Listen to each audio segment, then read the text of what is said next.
You're listening to the Comic Crusaders podcast. I am your host, Al Mega, CEO of Comic Crusaders and Undercover Capes. In this show, I'm sitting down with creators from all walks of life to talk about inspiration, process, the lessons they've learned, and a whole lot more.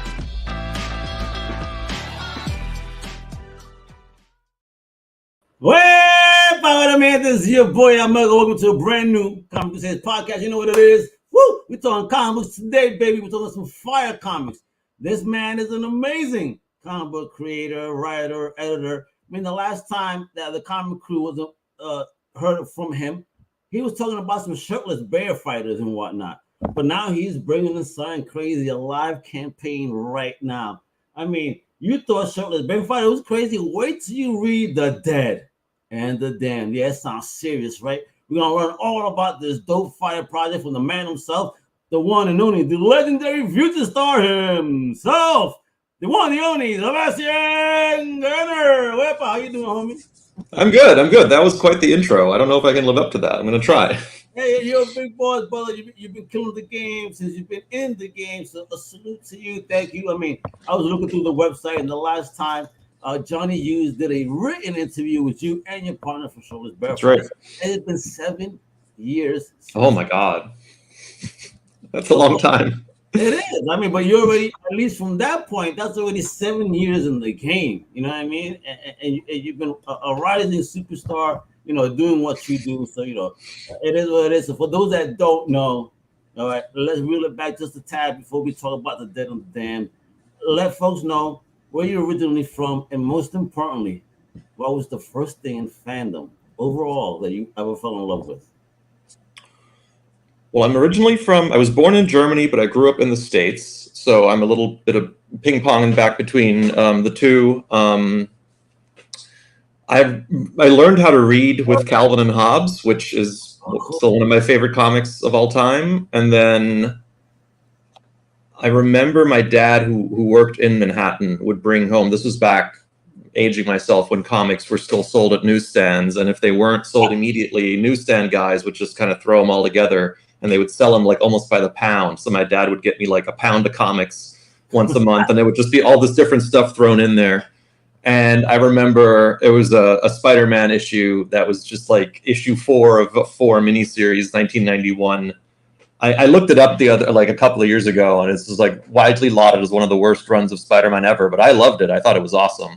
It was your intro, man. It was my intro, and it was I forget. It was like Spider-Man and all the worst villains. You know, like the not the Sinister Six. It was like Hydro Man and Boomeranger and all this stuff. But it was my first ever superhero comic, and you know, I only read Spider-Man. I read the 4 Spider-Man comics that came out at the time, and then when my family moved back to Germany in the mid-90s, I, you know, kind of took my love of comics with me, but then I started exploring European comics, and obviously manga was starting to pop off. And then after university, I applied for a job at Marvel. I applied for a job at everything that I liked, and they just happened to have an assistant editor position open. So I got in. That was crazy lucky, and not the most exciting origin. It's just I applied for a job and I got it.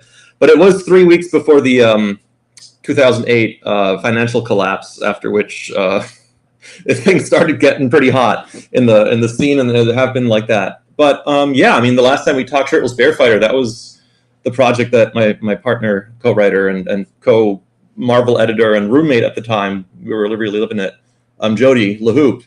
He and I both left Marvel after a number of years of working there as editors, and then that was our first written project together. So it's been a while since then. I'm excited.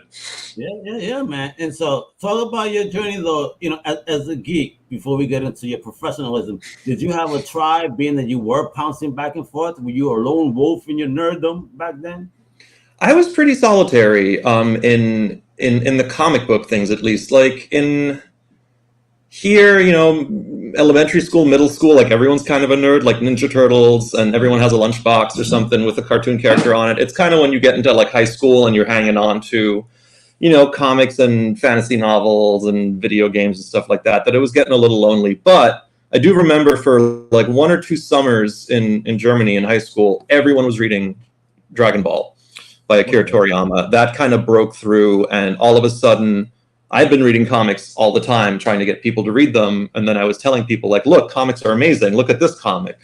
And everyone was like, yeah, but this isn't comics. This is manga. So that's already when the speaking of tribalism, when that started.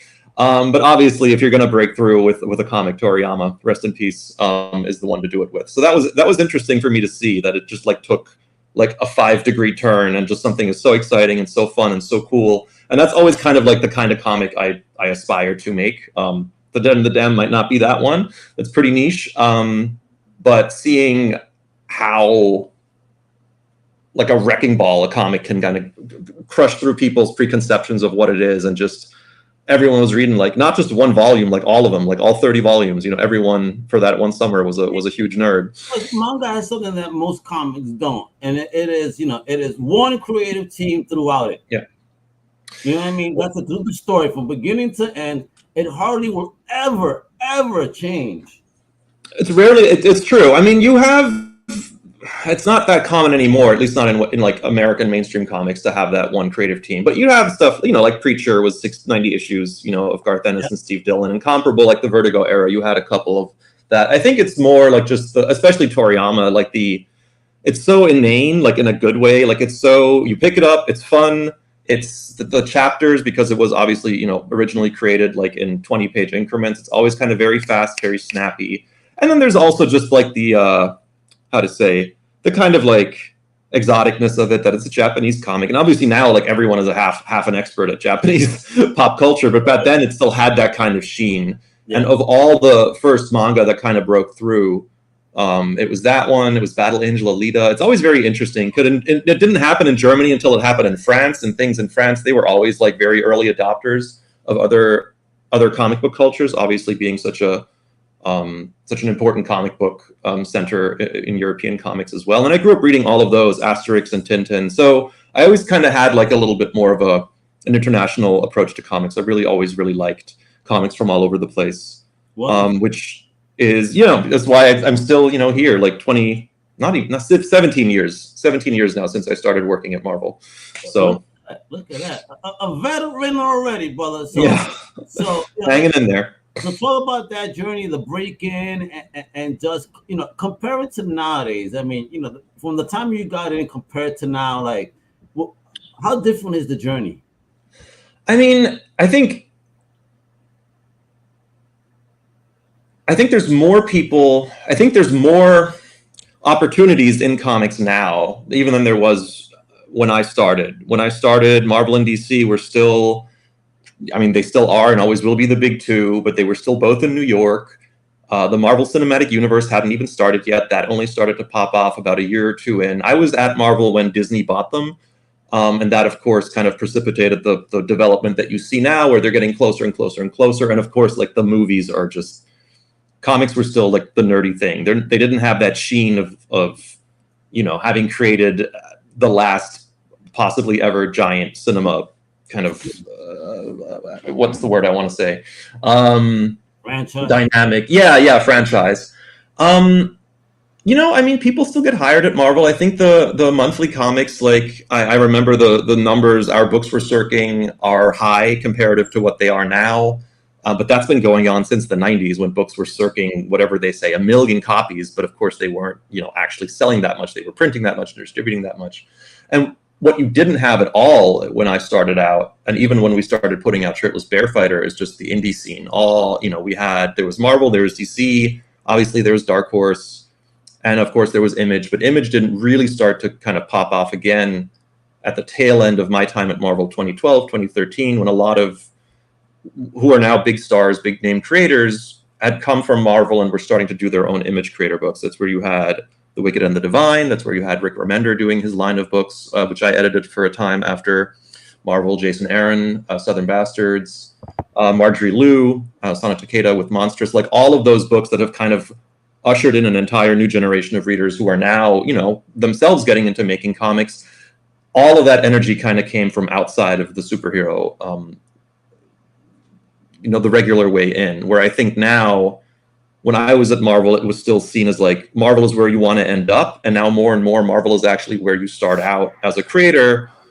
maybe an artist, a writer, still want to have a good home there. But I think all the really exciting work for creators and for artists is actually being done outside of the kind of more established studio system.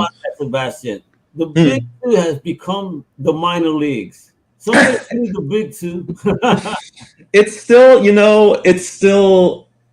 in a creative. If you're looking at what I love about comics is that they always straddle the line between being a piece of art and being, a piece of commerce, a product. Like it's always the 10-cent plague. It's always like cheap, fast, street art for hopefully not that much money. And obviously there's a variety of some comics go more this way, more that way, but there's still an incredible creative energy and a really, inclusive artistic field.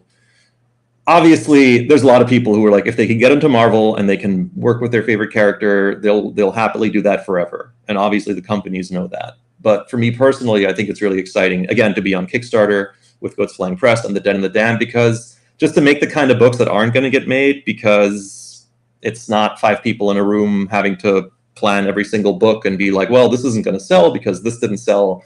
And just to sit down and be like, I know how to make the book. I know how to package it. I know how to print it. I know how to sell it. Not even that. They're going to tell you, well, you got to change this and that if you want it to sell. So now they even start skewing your own vision. I'm like, no. It's like the older you get, and I've been around for a minute now. It doesn't even feel, it's crazy because like up until 2 or 3 years ago, I feel like every year I was in comics felt like the last one. I was always like, oh, this is going to be it. Like this little experiment has stopped. But now it's like, while I was in comics, I met my wife, got married, had a kid, moved, Sebastian Corleone, you know what I mean? Brother, you ain't getting out. I don't think so. Like at this point, I genuinely don't think so, which is, again, why I founded, my own publisher, Goats Flying Press, so that I would always have a place to make my comics and to make them my way and to hopefully kind of share what experiences I still gained, which might be hard. Marvel and DC editing especially is hard to teach outside of like just the kind of boot camp that you get when within a year or two of working at Marvel, I was editing, 15, 20 books, which is crazy if you think about it, the workload. But it gets in the blood, and at that time, you're in your 20s, you still have the energy to pull all-nighters, and you're kind of, putting all those mad hours in. But now, as when you get older and you go to bed earlier, it's nice to kind of be able to look at what what you've accomplished, but also like how persistent comics have been in my life, not just like as something that I love, but also something that I love to share. Obviously with readers, but also hopefully increasingly, with creators or writers or young editors, people who are coming up, maybe listening to this and who don't know how to break in, as if there was one way. Breaking in is always just like, it's like the Raptors testing the fences in Jurassic Park. Like you just want to find where is the barrier around it weakest. And the weakness it's a bad analogy, but it's usually like finding someone who's on the inside, maybe, who's willing to share. And I always try to make time for people. I always try to like reach out to, people who write me emails, reach out through my website. How do I write a script? How do I get in? Can you take a look at my portfolio? Like I'm always very happy to kind of put that work out there because it really is, we call it an industry, but it is mostly like, it's like a shanty town of interested people. And obviously there's a couple of comic book creators who are doing very well, but the vast majority of us are just love doing this, love putting the work out, and love sharing it with others, and the collaboration of making a book with friends or with someone you've only just met. Kelly Williams and I, the artist on The Dead and the Damned, we'd worked together at one book on TKO that he wrote and drew, a short story. But we've always been talking about doing something together, and the fact that now we're kind of like, I founded an entire comic publisher just to be able to do this book with him. Like that's pretty cool. I don't know any other field in life where you get to do stuff like this. So I think it's always going to be comics for me in some way, shape, or form. I mean, you're a gangster. You're going to get it. I mean, the project is almost funded with 6 days to go. We're so close. Right. $10,000 goal. We are currently at $9,729. A big salute to you 186 backers. We're going to look at the project on the Kickstarter in just a moment with 6 days to go. However, I do have a PowerPoint. I just want to share some art that we could just concentrate on without anything else being shown. I mean, look at the beauty of this book, people. Jeez, yo. Let me get that even a little. Let me just put that in just focus. Talk about this, bro. Look at this. Talk about this team you built. I mean, this page right here is just gorgeous. I love the lettering. I'm a big lettering fan, so I love the use of it for it to stand out. But the coloring, the scenery, everything pops. I mean, it's such a beautiful vision. For a book that's relentlessly bleak and pretty monotone in like it's supposed to be like a world that's been, you know, ravaged by a curse of the dead, where everything that dies returns. Not like a zombie apocalypse, but more like everything that dies rises again and joins like death's eternal war on the living. So it's a dark fantasy apocalypse, as we call it. That's the genre that we feel is the most fitting. And in issue 1, it starts with the Grave Hand, who's kind of our main antagonist, who is this grand necromancer.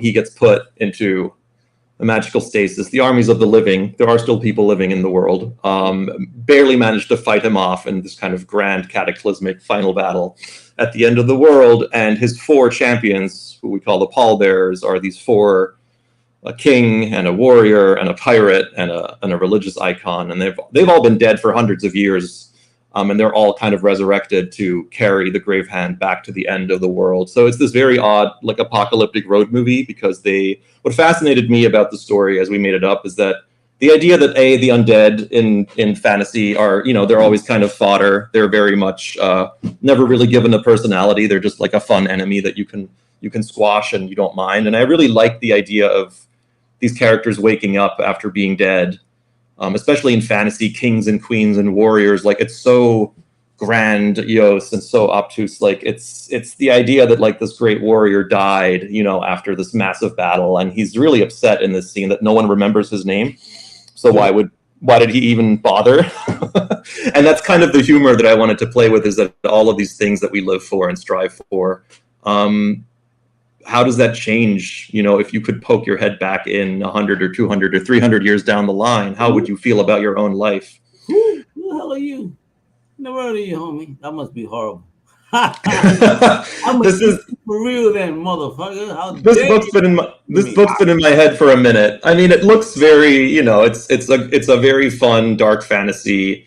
A lot of skeletons, a lot of action, but like I said, there's a lot of humor. It's a little existential. It's, without spoiling anything, it's actually, I've tried to corral thoughts about my own life in my books, just so that I could feel tethered to writing about a subject. And this is oddly enough, and I know you're going to laugh, this is a comic where I'm writing a little bit about how it feels to become a father, or how I felt when I knew that I was about to become a father and bring life into a world that occasionally isn't, you know, doesn't seem so hopeful. And it's me working through some stuff there. I'm trying to find hope in hopelessness, and finding joy in, you know, in experiences shared with others, all of which I kind of wrap in this very gnarly, very violent, very bleak zombie apocalypse. And of course, I can't wait till your kid one day grows up, sees this podcast, and like, wow, Dad, this is book for me. I'm hoping I'll make it a couple of others for him and for other kids, hopefully to disguise. I write another an all ages fantasy book called Scales and Scoundrels, which is much more fitting. This is definitely not a kid's book, but maybe when he grows older, he'll see what his old man was thinking of. Yeah, but it is beautiful, man. Because I'm a big fan of Savage Sword Days, so, you know. Yeah, it's good stuff. The usage of the colors here, beautiful. Yeah, Kelly is amazing. It's all hand painted. I mean, it's watercolored. He does these ink washes on the back. He is putting his all, and I've always loved Kelly's work. I think he's an incredible. You just sold me, fuck, bro. Absolutely, like, stunning. Just the size, like, fantasy is always a thing. It needs to be big, and the scale needs to be kind of grandiose, and to do that, but then show a world that used to be grandiose, but it's completely fallen into ruin. And, like, there's no sunlight anymore, and this is still, you know, it's going to get even darker after a while. And Kelly is just ideal. I mean, the fact that he could take 4 skeletons, essentially 4 dead characters, and give them an incredible amount of character and detail and emotive, just great acting. Because, again, I pitched this book to a number of publishers, and people were interested, but one of the, you know, responses we got was like, can there be, like, more alive people in the book? Because readers might want to, you know, read about someone who's not been dead for, you know, 1,000 years. And you know, unless you've sold 250,000 copies of a book, for you to tell me what will and will not sell, nah, don't tell me. That was that was basically, I was just kind of like, look, this is what I want to write, and I know what you want me to write, or rather, I could see in my head the version of this book, of this pitch that maybe would have a little bit more mainstream appeal, and I felt that the amount of work it would take to make the pitch to rewrite it and kind of restructure it is probably the same amount of work it would take to establish a comic book publishing entity, put the work in, run a Kickstarter, print it, fulfill it, ship it, and do it all over again. And I wasn't wrong, but it turns out that is also incredibly satisfying and got me incredibly pumped to do this, not just for myself. I mean, Goats Flying Crest is a publisher, and obviously I am the owner and founder and writer of this book, and I have a couple more books I want to write. But I am... we will be opening this up, and we'll be publishing other titles. So we'll be a full-on creator-owned independent comic book publisher. Ooh. Again, where not just my own work as a writer, but also work as an editor and a publisher, developing, finding new artists, finding writers, and giving them an opportunity to do a book of their own, but with a little bit more creative assistance, like editorial, or just teaching people how to read a contract, what you should be looking out for, what are your rights as a creator, what are pitfalls, and just trying to give back as much, as I can, because it's a scene that I love, and comics is an incredible community, and I want to keep working in it as long as I live, I think. So I wanted to kind of build my own little spooky horror house here to do that kind of work from. Baby is born. Let's get it done. I mean, and look at this beautiful 2-page spread, right? What did you feel when you saw this? I mean, this is not even my book, and I'm like, yo, what the fuck? Yeah, it's crazy. It's my script. I mean, the scripts for this book are pretty dense, I would say. But the first script is always pretty dense because you're establishing a lot.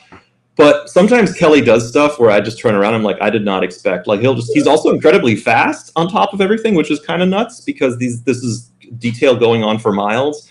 And it's when you get pages like this back and you just feel like, oh, it's the perfect book for the perfect artist. It's just,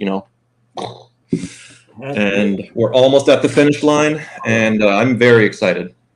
Yeah, well, exactly. Folks, right there, I've been showing the link below from ink.club/dead, the letter N, damned. All right, the link's also below in the show notes. Go show some love. I mean, let me refresh this to see if there's been any changes since we've been chatting. Let's see. Has there been a change? Let's roll the dice. It was 97.29. Does it remain the same? Yes, it does. Come on, folks. It's payday. It's coming close. Right, we're almost there. 6 days to go. So very, very close. We're good. I think we're good. I'm feeling good. There's a lot of it's only the second Kickstarter we've done, and we learn a lot. I learned a lot every time we do one. The first one was a nail biter, and first one, it's a number one. You're attracting, I think, a different audience even on Kickstarter comics. The second one, you're getting a lot of people in who are like, oh, cool, finally a number two. Like now I can invest into a comic, and you lose a couple of the people who are just kind of like number one buyers, which is a complete valid way of reading comics. But of course, my goal with Goats Flying Press was to kind of build something over time where it's not just my name or Kelly's name or whoever we end up publishing. And we do have some stretch goals where if we can tap into a little bit past 100%, we're going to start seeing some of the other books that we're working on right now, which I think people will be excited and surprised by. We gotta manifest it. It's going to be good, and we gotta manifest it, my brother. Oh my God! Look at this. Yeah, that's Tom Fowler. We're gonna limit ourselves to one variant cover per issue, but that is he tapped into something. Wow. I just want to hire artists to draw awesome metal stuff. Yeah, we got some really great rewards. We got combo packs. What you can't see right now is that these books are quite big. They're 48 pages and they're oversized. They're almost like magazine size. Oh, word. Yeah, they're not a regular floppy. Like they're quite big.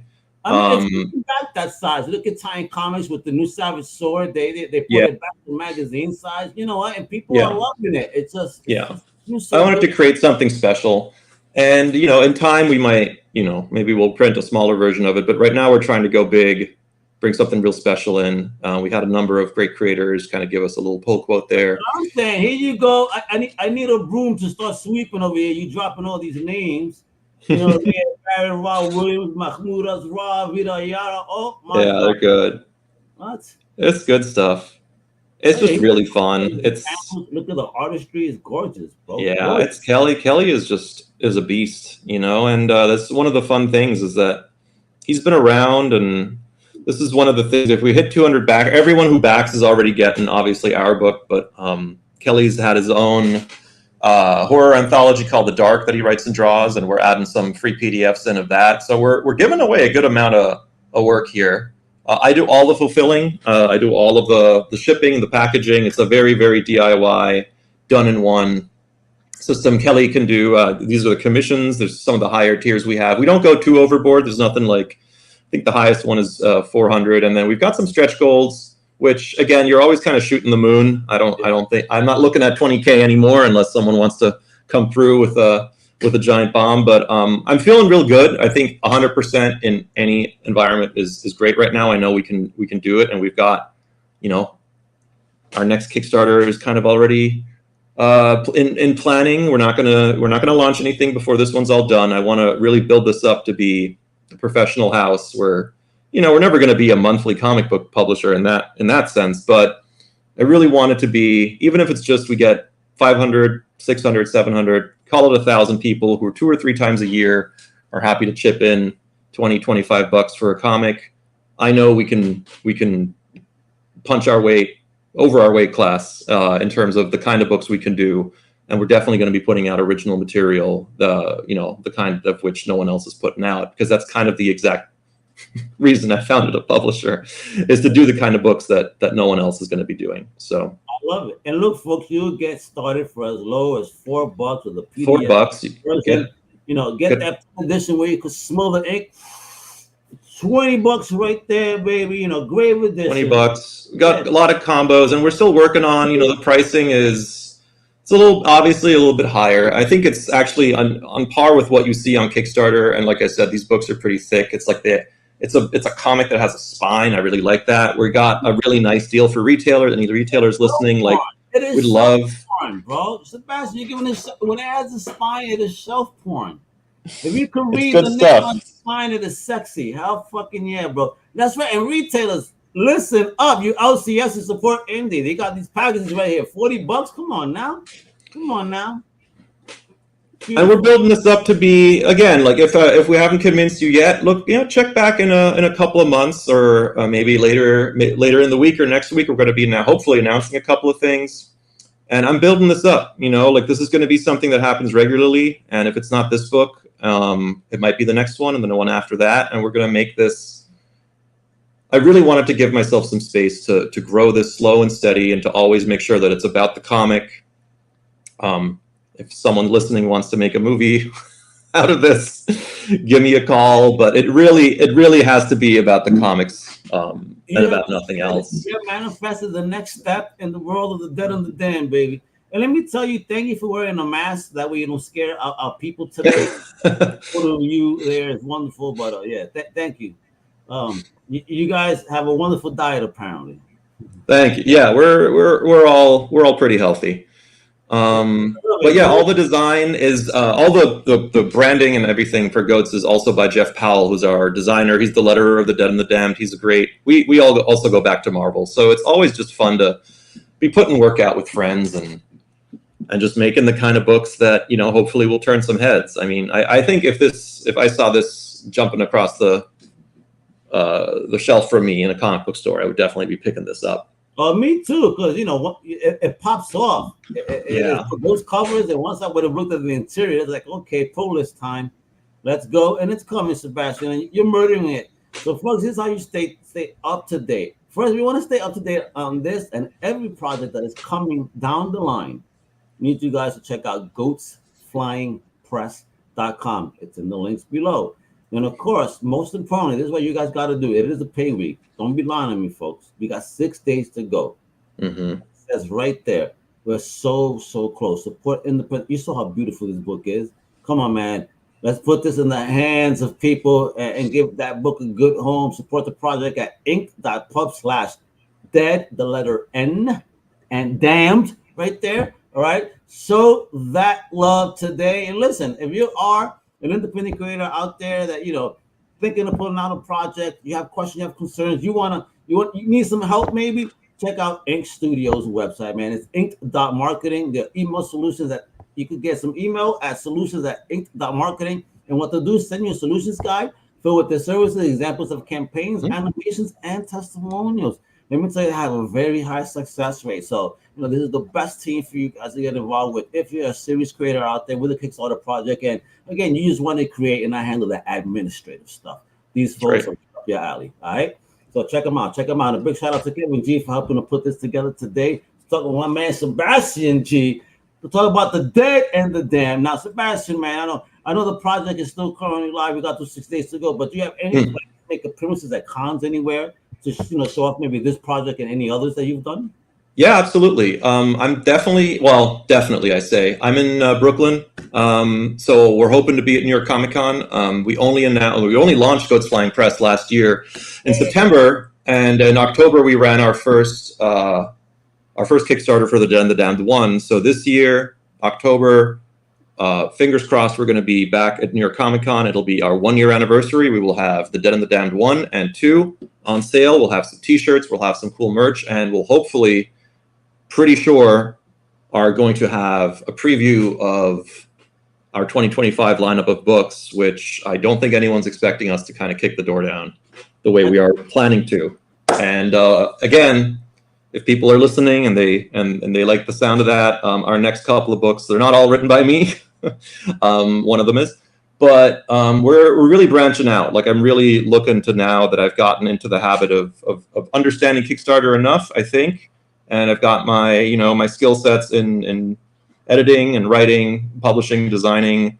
I really want to make a play for it. I think we're going to start putting out some books that are gonna start making some waves, and I'm really excited for it. I cannot wait. I will definitely see you at NYCC. Yeah, absolutely. Be loud. You hear me. Don't you worry. So, folks, that's what it is. Thank you so much for your time today, Sebastian. Thank you. Support again. I'm going to say once again, I know I just said it, but you guys got to do this. You guys got to support independent creators. These are the future of the industry. We don't support these folks. Our industry may die. So, these folks out there putting out their talent, their stories, their skills, and sharing it with the world. So make sure you got their back as well. So, again, check out goatsflyingpress.com. But most importantly, check out the project at ink.pub/dead-and-damned, currently live on Kickstarter. All right? Show the love. 6 days to go, baby. Sebastian, thank you again for your time. Thank you. Everyone that tuned in, thank you for checking that out. And again, do us a favor. Show that love. Support indie, all right? This is what we got to do here. This is the home of indie, baby, and crowdfunding. This is Almega Sebastian G. Hasta la próxima. Wepa! Thank you for listening to the Comic Crusaders podcast. If you like the content, please subscribe and turn on notifications. Also, please visit comiccrusaders.shop and our extended podcast family over at Undercover. And also make sure to download the Comic Crusaders app on the Google Play Store today.